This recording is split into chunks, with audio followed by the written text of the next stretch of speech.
Hey, everybody out there in the You Are Worthy Network.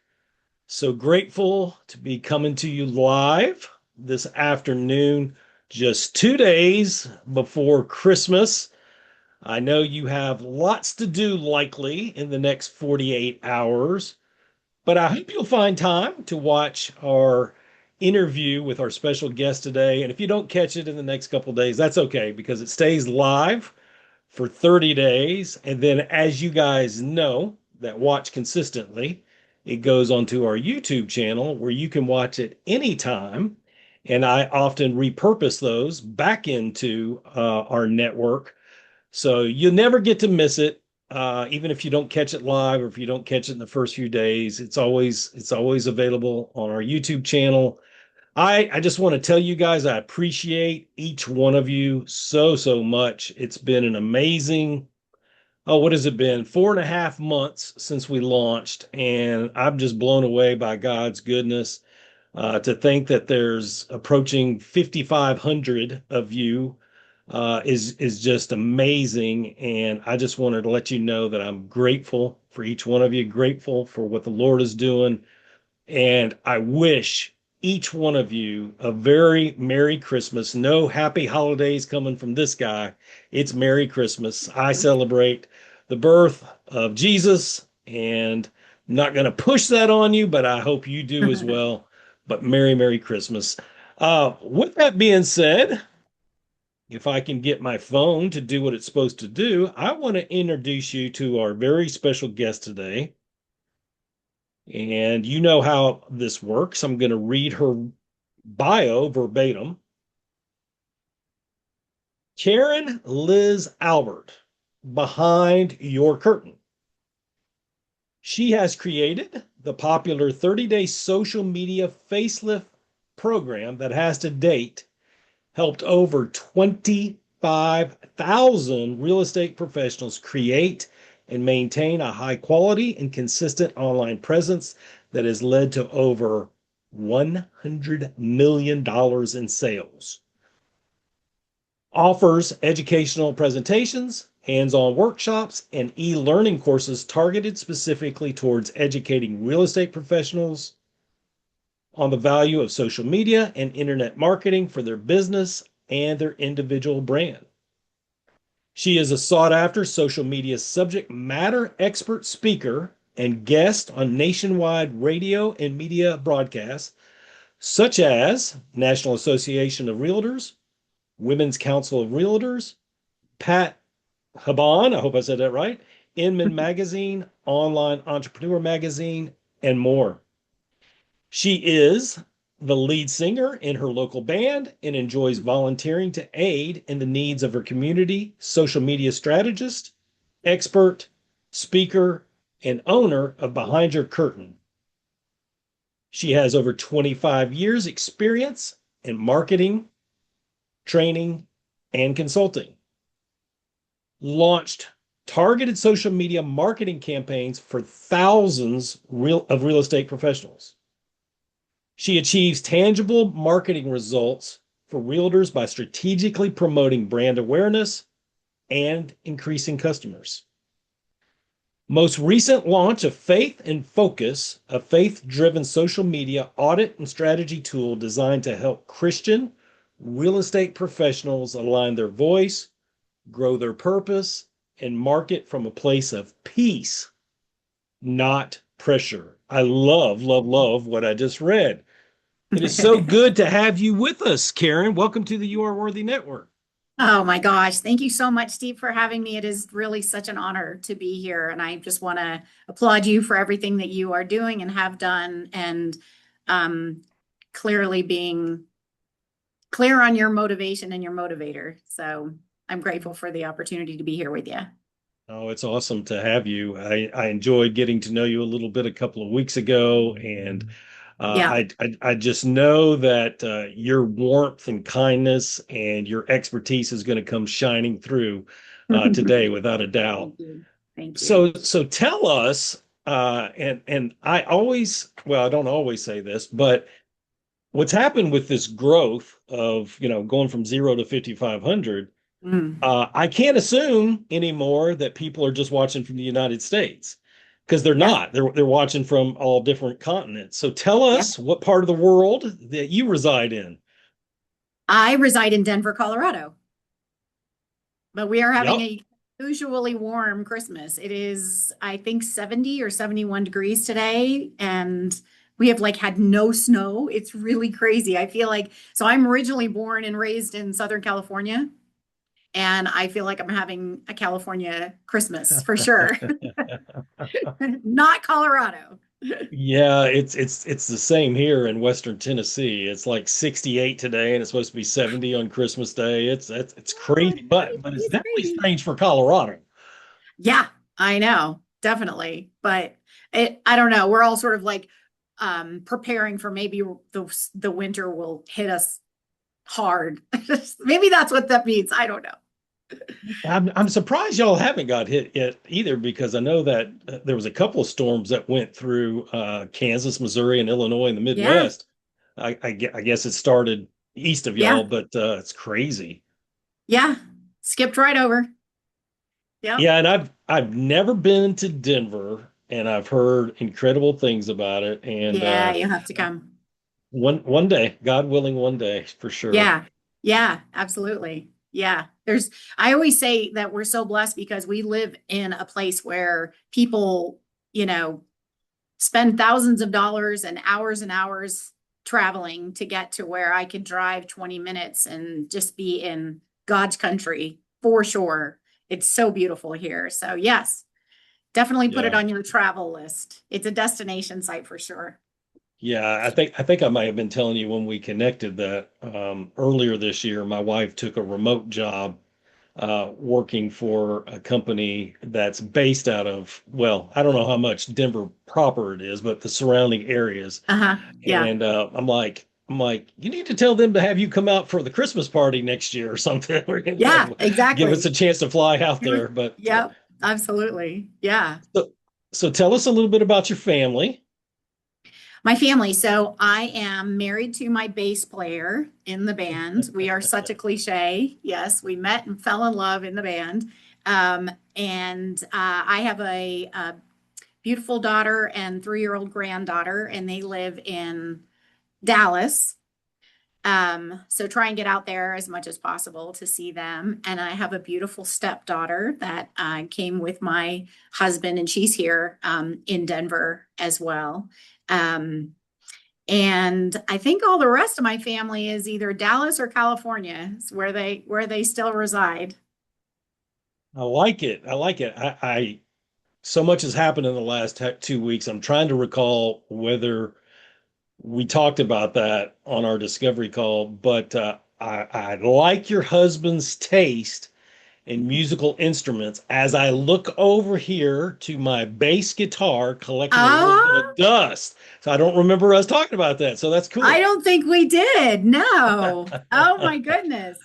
Yes. Yeah, yeah. Yeah, I could use some bass lessons from him, I'm sure. he has quite the collection. Yeah, Quite I the hear collection. bass players are not that much different than guitar players when it comes to their No, collections. That's not for at sure. all. I know. I see him every once in a while, like on his phone, and I can see that he's looking at them. I'm like, you are not looking at some base that's for sale when you got, I don't even know. I want to say, I'm not kidding if I tell you he probably has over 20 hanging in our music room in our home. And he says you can never have enough. So I think that is a common theme for musicians in general. Yeah. Yeah, and I bet you, even with the best of intentions and with an unlimited budget, I bet you know better than to try to buy one for him. Oh, 100%. Yeah. Wouldn't even, I'd have no clue anyways, like, but yeah, I would just say if I can support you in it, just let me know where I can send the funds because I'm not going to be the one to try and figure out which one to buy for you because he knows. And he'll say things to me like, I've got, maybe I'll play the 5 string with this song. And I'm like, okay. whatever that means. This is my instrument. That's what I know. I don't know any of the others. I'm sure it'll sound just fine. I won't know the difference, but thanks for Right, telling me. exactly. I won't know the difference, but hey, Well, yeah. tell us a little bit about that. So have you been singing most of your life? Was there, did you take voice lessons? How did you get into being in a band? No, all I ever did was karaoke, like everybody else, right? And in 2010, I was at karaoke, and at the time I lived in West Los Angeles, and there was a woman that came up to me and she said, "You should audition for my band." And I was like, "Okay." I mean, what's the worst they're going to say? No, but I could say I tried. And they said yes. And it was such a fantastic experience because we played every single Saturday night at this bar in Venice Beach, like on Venice, that looked out at the ocean. We sang to the ocean Wow. every Saturday night for 4 hours. It was a three female singer. And so singing three female singer band. And so it really allowed me to hone my craft. It's like if you ever read the book, The Outliers, where the experts come because they've had that condensed amount of time that they've been able to really like hone their craft. Yeah. And so from there, I moved from LA and I lived in Dallas for a little while and I found a band there. And then I moved to Colorado, Denver, and I found a band. I moved into Denver in 2017, found a band, and it's the same band that I'm still with today. So, great, great group of guys. Obviously, married one of them. So it's just a passion. It's a thing that I absolutely love to do. Brings me so much joy. So I'm very grateful that I get the opportunity to do it, and people actually want hear us and want to hear us again. They ask us back, believe it or not. So yeah, They didn't boo you off the they stage. didn't boo That's a us off good the thing. stage, and they actually paid us. So Wow. And yeah, the check cleared. and the check cleared. Exactly. Yep. Yeah. So just lots of fun. So, and I understand that being in a band, there's a lot of cover tunes performed live, that kind of thing. But what is your preferred genre of music? Well, we're all 80s babies, right? So yeah, we love the classic rock. I do. And I'm actually known for my Janis Joplin. So um that's that's kind of um I can get kind of that like crazy rasp, sound going. Mhm. But I do everything from Tina Turner to Pat Benatar to Journey to AC/DC, Janis Joplin. Yeah, it's so fun. Uh, 80s is I, the I, best. The best music came out of the 80s. I don't care what anybody says. That's the I, best. you will never get an argument from me. There, Yeah. I was taking my son somewhere earlier today, and I was just kind of fatigued from the Christmas music, so I turned it to classic rock, and there was a 70 song on. It was good, and he goes, "I thought you liked 80s only." I'm like, "No, I mean I like 70s classic Hey, rock." 70s is great. Yeah. I said 80s even better, but there's nothing wrong with 70s classic rock Yeah. at all. Yeah. Some great songs came out of the 70s as well. Yeah. Yeah, for sure. So if you don't know this, we won't go down this rabbit hole too far. But if you did not know this, Sammy Hagar does an incredible copy of "Piece of My Heart" by Janis Joplin. I do not know that. I am going to It's check it out. yeah, I'll tell you later what album it's on and all that stuff, but Okay. it's Okay. incredible. Yeah. Oh my goodness. Okay. Well, Yep. yeah, that's kind of my signature song of hers. So I'm definitely going to have to go check that out for sure. Yeah. It's good. So the last question I have about the music is, so do you have you done any recordings? Have you been in the studio? Any of that type of work? The only song that I recorded actually was the Piece of My Heart in the studio. Yep. That's the only one. Other than that, just live. It's all live. all covers, no originals, just all covers. Okay. Is that Janis Joplin cover available? Gosh, that's a good question. Is that available? I will make it available. I think you I can should. put it in the comments. I'll put a link to it in the Yeah, comments. Yeah. I think that'd be awesome. That'd be Yeah. great. Yeah. I'd love to hear it. Our viewers would love to hear it. So there. Yeah, thank you. Yes, I will find the link to it. I'm pretty sure it's somewhere on the band's website, but I'll go get it and bring it to you guys. Okay, awesome. Yeah. So so tell us about the journey of becoming an entrepreneur. I Yeah. assume I assume that you went to school for something else or your Yeah. background professionally is something else, but there had to be a transition at some point, right? Oh, yes, absolutely. So my background is actually sales and marketing, so not too far off from what I do today. But I kind of feel like in my prior to becoming an entrepreneur days, I didn't really have that great of a plan. I was sort of, oh, you seem to have this good skill. Let's do this job. And I'd be like, okay. And then this other one. But it was all beautifully aligned because it led me to work for a kind of startup software company that gave me an incredible opportunity to wear, all the different hats, um, including the sales and marketing experience that I had. But um, I didn't even really know that I had the entrepreneurial bug in me. It was always in with the corporate world. And then in 2010, really suddenly, I lost my mom to cancer in like 3 months. And my mom was my best friend. We lived together.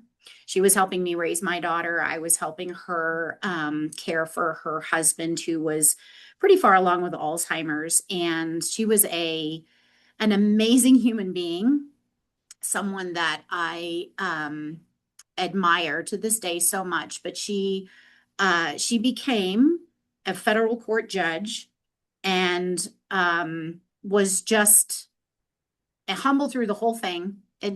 Just an amazing person. And, um, she had, she was a recovering breast cancer survivor. That happened in 98. And so, she was still going and getting all of her tests and everything. And in May of '09, she went and got a full physical, and they were like, whatever you're doing, keep doing it because you're going to live till you're 100. And I still remember her coming home, like being so proud of um, that result. And then in September, there was a shingles outbreak in the courtroom. And so all the judges and the clerk and the staff and everything had to get a shingles shot, and they also gave them a flu shot. And I'm not pointing any fingers or anything, but she literally, that was September, she died in January. And I Hmm. don't know if it was dormant in her and something about those activated it, because after she got those vaccinations, she just went downhill and got progressively more and more and more sick. And then we lost her in January.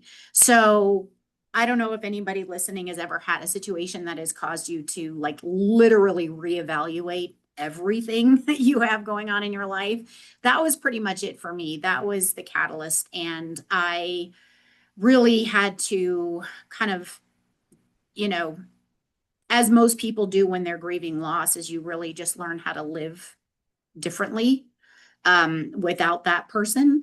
And so I decided to part ways with the corporate world and find some kind of purpose in my pain. And while I was soul searching, my next door neighbor had a nonprofit organization, and she came up to me and said, "Hey, you're not doing anything, and marketing, and I need you to help me with this fundraiser." And she didn't really give me the opportunity to say no. So I was like, yeah, okay, what the heck? I'm not doing anything else. And so fast forward 90 days, we had the event, and the realtors that had donated the space for the event, because it was really successful, they came up to me and said, so how much can we charge you? How much can we pay you to help us with our marketing, specifically social media, because I did have some experience with Facebook.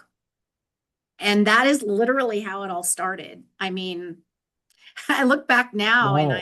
I'm just like, and that was 2000, towards the end of 2010. So 15 years been at this game. And here I Wow. am. Yep.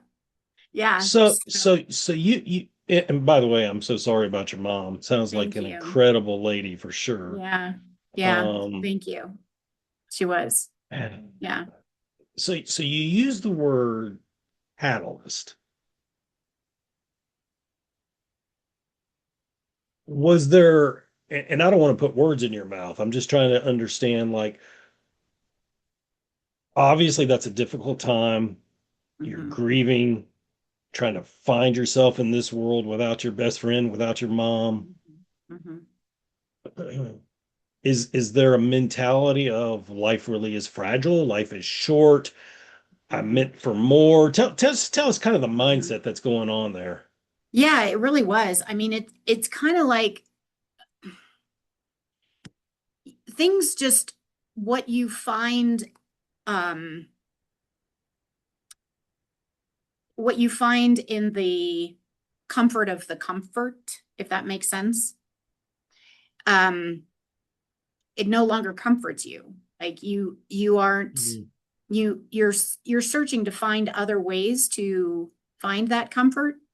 And um because she was a huge source of my comfort, and now gone, um it was sort of like the things that I thought were important to me weren't really that important to me anymore. You know, Mm. I worked a lot in with the software company, and my day-to-day job there, I just had no desire to do it. I just became sort of the person like, I can't help you anymore because unfortunately, I was in a place where I could support other people, and I sort of became this place where I had no bandwidth to support anybody else. And that was sort of one of the big reasons why I had to step away from that, is because I really needed to um, fill my own cup, you know, and find ways to be able to do that because I didn't have her as a resource anymore. And, um, you know, the other thing that happened, while I make it sound like, oh, yeah, I just started this company because these realtors asked me for help, it sounds like, oh, and everything was just, you know, this wonderful, happy rainbows and butterflies, right?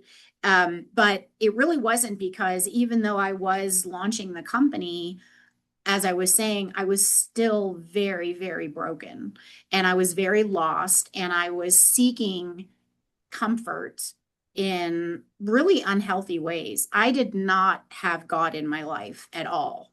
I wasn't raised, I didn't go to church as a child. I went to Bible study every once in a while when I went to visit my grandmother, who she went to church, and my great aunt, my great grandmother, um, and my great aunt, but I didn't really have any relationship with the Lord at all. And so I found myself in places reaching out for things that were not the healthiest, right? As we do. Sometimes it's in a bottle or a pill bottle or another person, you know, just kind of seeking ways to sort of fill that emptiness that was really painful. And I kind of say that you know, the after, there's the before Christ and the after Christ me. So that was very much the before Christ person. And um as I mentioned, I lived in Dallas for a little while. And so my daughter, who was really also struggling from the loss of her grandmother, because they were incredibly close, she said that she wanted to go and live with her dad and dad's side of the family in Dallas. And I was always like, there is no way, and you know what, that I will ever live in Texas. And so that's when God laughs at you because Yeah. he's like, oh, really? And so him knowing what I need, as he always does, way more than we ever do, we literally packed everything up and moved to Dallas because it just came to that kind of critical point with my daughter and her mental health and everything. So never say never. That's um, right. and he plucked me out and put me into a very small, remote South Dallas town. I think there was 14,000 in population. Now, mind you, I'm Los Angeles, right? California, LA girl, born and raised my whole life, plucked out. And God was like, yeah, you need to be completely removed from all of these elements that you seem to think are serving you. And I'm putting you into a vast land where, Mm. I mean, I kept saying, Toto, we are not in Kansas anymore because it could not have been more dramatically different than what I was used to and comfortable with. Um, and honestly, it I am so incredibly grateful because the Lord loved me so much that He did that for me because that's where I found Him.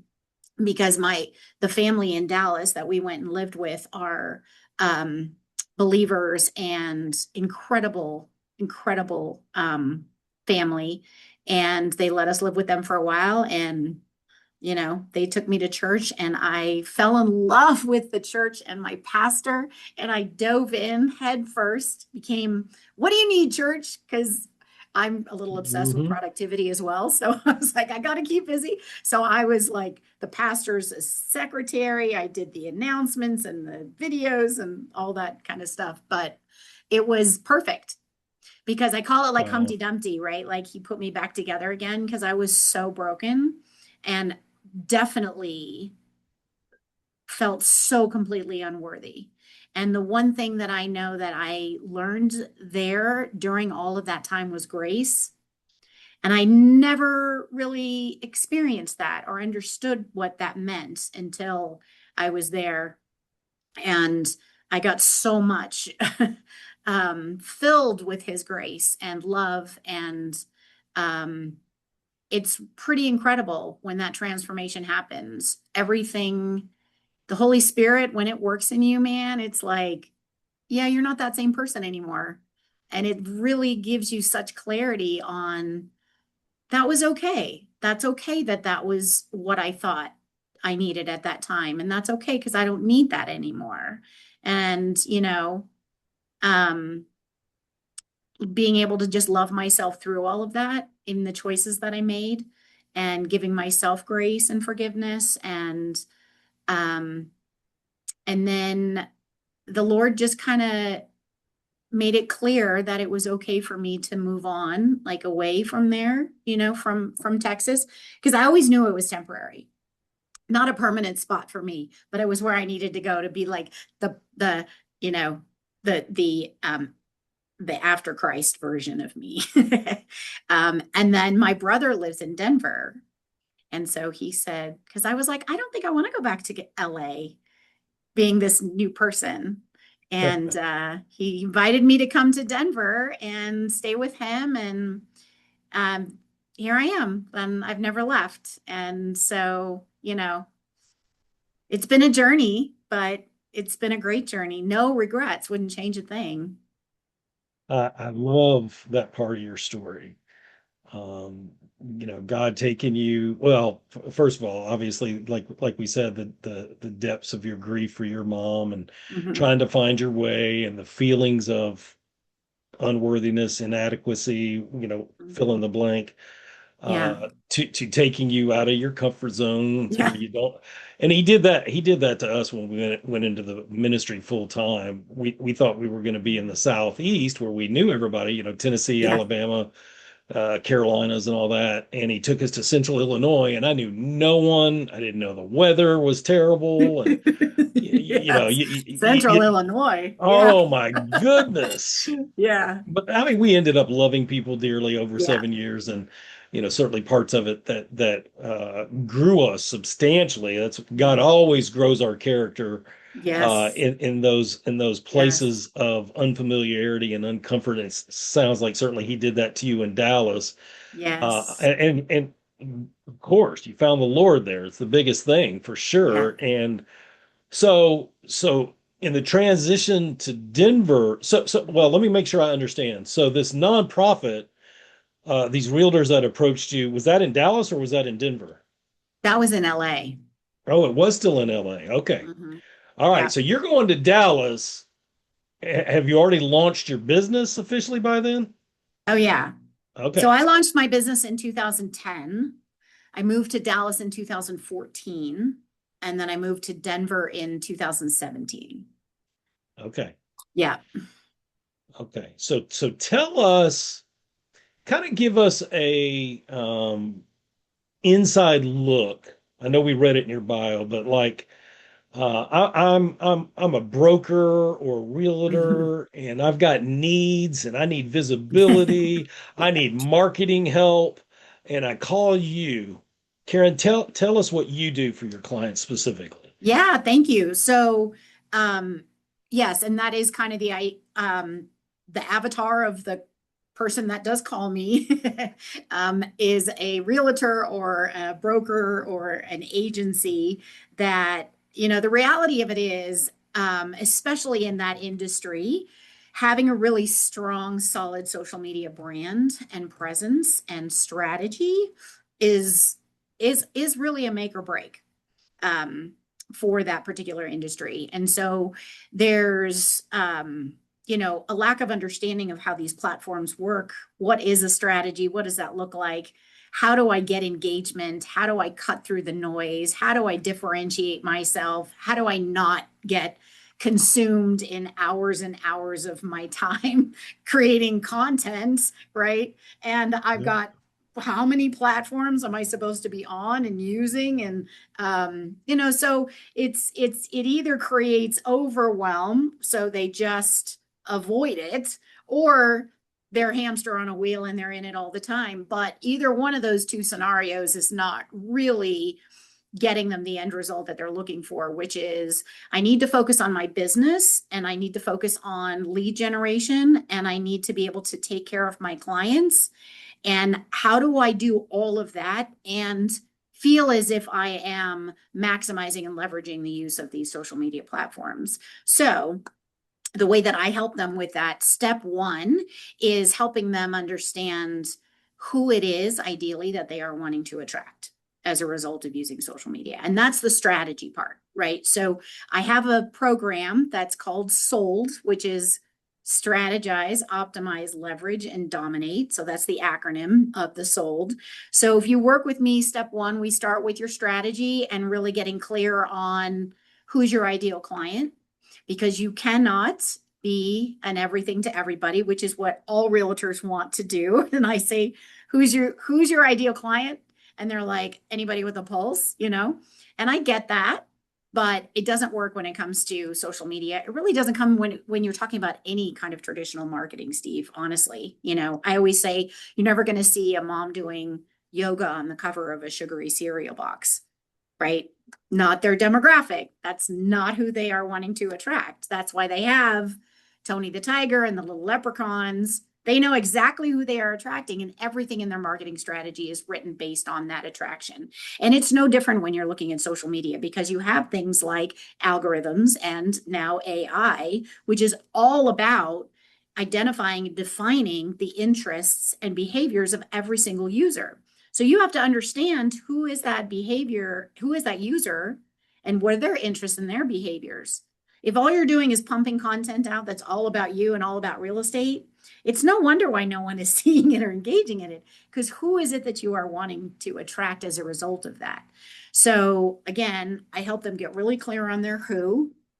And then we build out a strategy that consists of content, keywords, call to actions, hashtags, the best platforms to use to get in front of them. Then we optimize all of their platforms. So if you want to look really good on Facebook, be impressive, get that competitive advantage, have high quality branding, graphics, and imagery. But there's a lot of back end stuff that needs to be optimized as well. Yeah. So that algorithm is understanding who you want to attract and where should we be putting your content. So my team is expert in doing all the optimization. And then continuing to just kind of work with them to help with they can either use my platform to manage it for them and create all the content and manage their marketing for them, or I just teach them through my training and coaching program, or sometimes both. So, and leveraging a lot of the new AI tools that are Oh yeah. mind Oh yeah. blowing. Yeah. Mind This, blowing. this is fascinating to me because like it got my mind thinking like you're teaching them to not take on every client that has a pulse. I never would have thought of, and now it makes sense in hindsight, of course, like most things do, but like really the realtor is niching down Yeah, to the type of exactly. clients, which also means they're probably not taking on just any listing either, right? Yeah. I mean, you have to be comfortable in knowing who you want to work with. Hmm. And that's a conversation that I have to have with them in step one. Like, this isn't going to work if you are really uncomfortable in getting clear on your who, because a lot of them are thinking, well, if I get really clear on my who, I might miss out on these others that don't fit into my who. And it's actually the complete opposite that happens. You become incredibly visible to this particular community, a bullseye, I call it, your demographic, and then it can ripple out into the others. But what happens is, because you start getting really, really effective and strategic at communicating to just that bullseye, you really don't start to have the interest or the desire or the need, which that's really powerful. When you can say, you know what, I don't think this is a fit. I don't think that this is actually going to work for us. Yeah. Because once you get to take control over that. There have been times that I've had, discovery calls with clients and been like, I don't think I'm the one for you. And it's okay. It's not one isn't right or one isn't wrong. It's just knowing, who I want to work with, and knowing where I'm going to add the most value is because I know the type of clients that's going to get the most value out of what it is that I offer. But one of my greatest case studies that I love to talk about, anybody's ever heard me present before, they've heard this case study before, but it's my favorite because it really does, I think, like really bring clarity into the whole power of identifying your who. And so in 2014, I was working with a realtor who was based out of Marina Del Rey. And sometimes in an exercise when I'm working with clients and they're seasoned and they've been in real estate for a while, we'll kind of do an exercise of looking at their ideal clients and looking at like kind of who they've been serving over the years. And it's interesting what'll sort of bubble up to the surface without them even realizing that they've been organically attracting this particular demographic anyways. But Mhm. the realtor in Marina Del Rey, he was brand new, so we didn't have this sort of years of experience of looking at his clients. So I said, well, tell me about you. And he said, well, I'm a newlywed, and my wife and I are avid pet lovers. And so, they foster kittens and donate to shelters and all this kind of stuff. And I said, well, how do you feel about us branding you as the realtor to pet lovers? And he was like, can we do that? And I said, we can do anything. There are no social media police, which is awesome, right? We have such creative freedom here. And so we had all of his branding, had the paw prints on it. It was very clear. right? Who he was wanting Yeah. to attract. And he actually took it one step further and he had a little Jetta car and he traded it in for a 4Runner.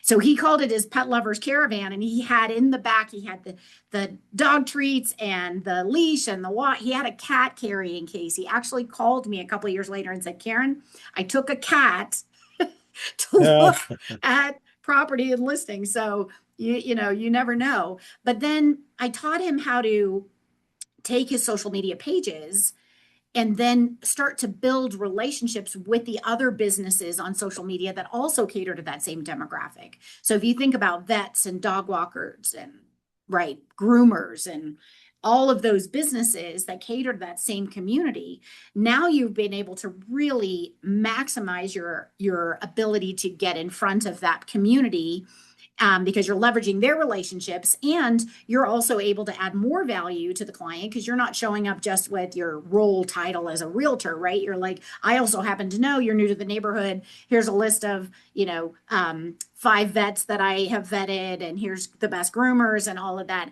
And then it's law of reciprocity. So they start giving Joe, the realtor to pet lovers business because he's doing the same. So incredibly powerful community that he's built there, but he's really clear on who he wants to attract.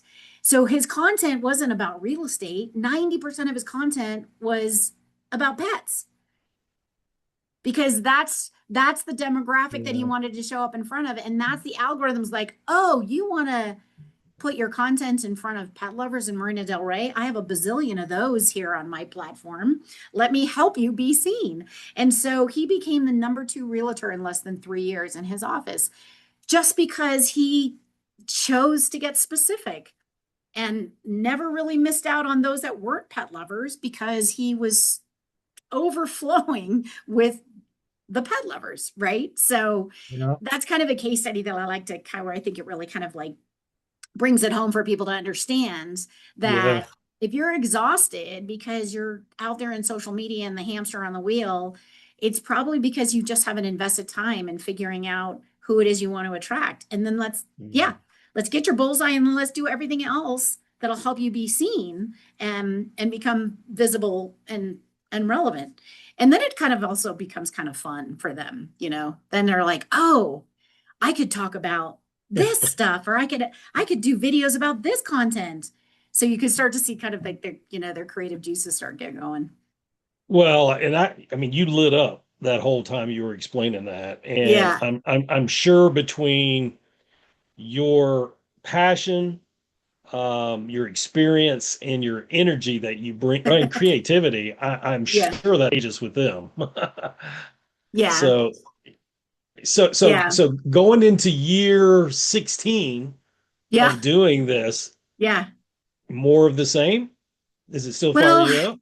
more of the same, except now I'm doing a lot more with introducing AI because what Mhm. these tools are allowing us to do is maximize our efficiency, right? It's not replacing us. It's never going to replace us. But what it allows us to do is really, really expand upon our skill sets and what we have to offer. Um, so that's exciting. That's fun. I love that. And the other thing that's new is, as you had alluded to in my bio, is there's a new division of my company that I just launched 2 months ago. So it's in its infancy stage, and it's called Faith and Focus. And it's really no different than the conversation that I just talked about with Joe. But the biggest difference is it's helping Christian realtors get comfortable in honing in on their bullseye of attracting and working with other Christians. And I hear it time and time again. I mean, I'm even guilty of it. I tend to draw the line. I'll talk about it on my personal social media all the time, but do I actually put it on my business side, my faith and how important it is to me, and just talk about, scripture or what my whole foundation is based off of, and that's just bringing awareness to the kingdom. And do I bring that up in my business side? So the Lord was a little bit like, really, Karen? Maybe we need to just Yeah. look in the mirror a little bit before we want to like aggressively start putting this out there. And I was like, oh, okay. I guess I need to start actually practicing what I preach a little bit. So, but that's been fun. But this new program is one that allows Christian realtors to take an online assessment, and it puts them into one of four categories. So they're either like a um, purposeful planner or a steady servant or a faith-fueled leader. And the results of their answers to the specific questions puts them into one of those four categories, and then gives them a definition of what that means. And then they get a complete audit that goes right into their inbox, and it explains even more about who they are in that category, and then how do we start to work that into their content. They have some actual like social media content that they can use directly right out of the gate from the library. Gives them some actual a content calendar and kind of some themes and some ways to kind of get them comfortable with starting to introduce this into their social media marketing. And it hasn't been launched for very long, but I mean, I got to tell you, the response that I've received from just sort of like the pre-launch that I did with a small kind of beta group, it's been, it, I mean, the reception that I've been receiving has been greater than I even, thought. I knew there was a need for it because God was hitting me over the head, because I was like, oh, I'll build this whole assessment for realtors. And God's over here going, okay, what do we do with the Christian ones though? How are we helping them? Because that's where we need to really help them become comfortable with allowing it to be a comfortable blend in their messaging and their marketing. But the reason why we draw the line is because we think, well, what if someone isn't Christian and isn't a believer, and so maybe I lose them as a client. It's the same thing, right? Like, what Yeah. if Joe said, well, what if someone isn't a pet lover and maybe I lose them as a client? Or it's really no difference. It's the same approach. It's just the results are way more significant, way more significant. Trust me, even though I'm not in real estate, I'm taking notes. I'm taking notes. Trust Taking me. notes. No, Yes. I love what you do. Even more, I love that you love what you do because Yeah. it's so obvious. Um, Thanks. your clients are very fortunate to have you. Oh, thank you. I see the creativity and the wisdom in what you do, but I'm sure your heart to help them be the best they can be comes shining Yeah. through. So Yeah. Thank this has you. been a lot of fun. It's always amazing to me how fast the time goes. But I would like Yeah. for you to be able to tell folks where they can find you, because I'm sure out of our 55, almost 5,500 members, I am sure there is several realtors out there. Yeah, and honestly, even if you're not a realtor and you're just struggling with, I'm happy to have a conversation with you. I've just decided to again practice what I preach, right?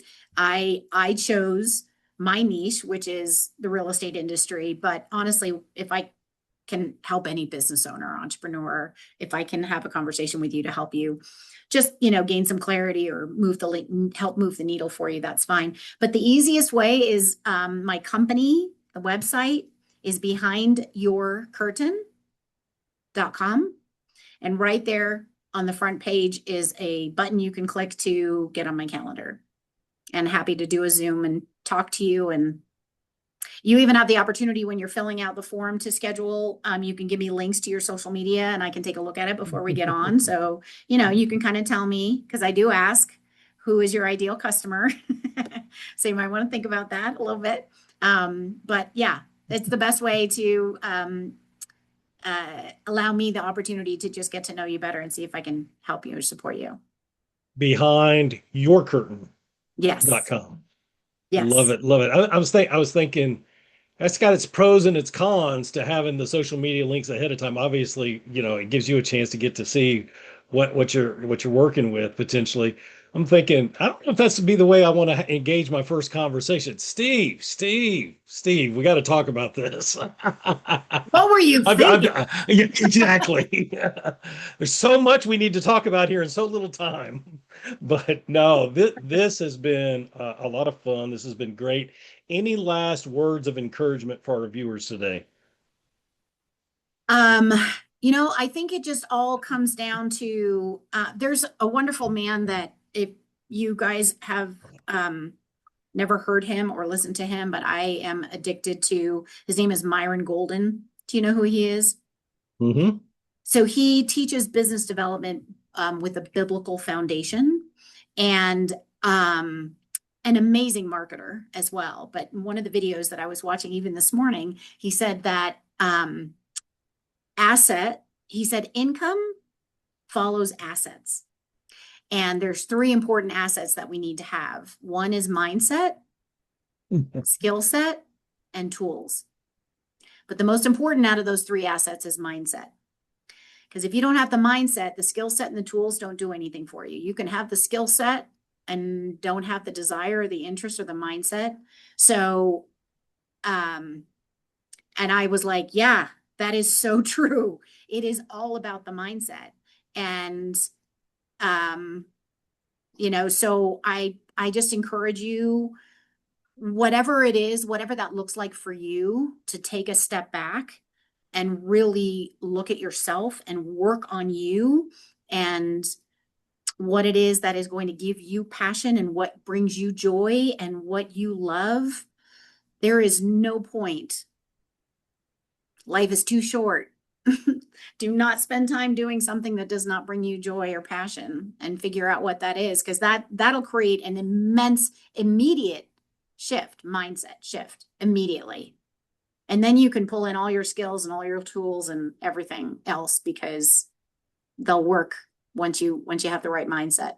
So again, I don't know what that is for you, but invest some time in figuring it out. Yeah, those are wise words. I had a business coach that taught very similar to that. Mm. She taught the skills, she taught, that she gave you tools, but she said it always starts with mindset, and you do not do mindset alone. I mean, yeah, certainly there's daily things you do alone, but when Yeah. you get up, she calls it the border bullies. When you get up against those border bullies, you do not do that alone. You have to have people that know your journey, that Yes. that are strong with their mindset also. So I love that input. Yes. Karen, this has been fabulous. Thank you so much for sharing with us Thank today and you. being our special guest. It's Thank been you an so honor to have you. much. Thank you. Oh, thank you. It's been an honor to be here, Steve. Thanks so much for allowing me to come on. I appreciate you, everything you're doing. Thank you. Absolutely. So, guys, you heard it once again. 2010 was a devastating year for Karen, but her story wasn't over yet. Mm-mm. God was just beginning in Just a lot of beginning. ways her story. And so your story's not over yet either. Be encouraged by that. Hang on. Good Yeah. things are coming. I Yes. appreciate each one of you. Stay blessed. Merry Christmas. Merry Christmas. Talk to you next time. God bless. God bless.